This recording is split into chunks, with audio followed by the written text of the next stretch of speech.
Believe किया है कि वो बात जो और लोग नहीं कर सकते, मैंने हमेशा टक्कर दी है।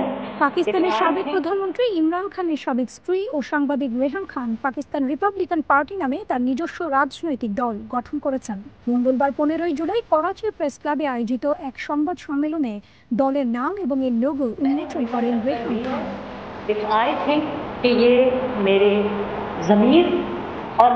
তিনি বলেন, আমি আগে কখনো রাজনৈতিক পদ গ্রহণ করিনি। আমি একবার শুধু একজন ব্যক্তির জন্য একটি দলে যোগ দিয়েছিলাম, কিন্তু আজ আমি আমার নিজের রাজনৈতিক দল গঠন করলাম।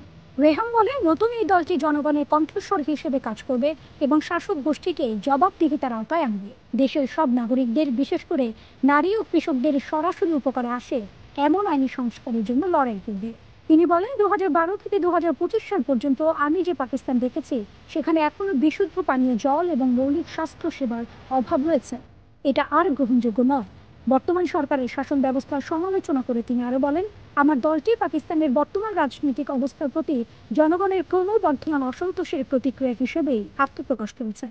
এটি কেবল একটি দল নয়, এটি রাজনীতিকে সেবায় রূপান্তরিত করা একটি আন্দোলন।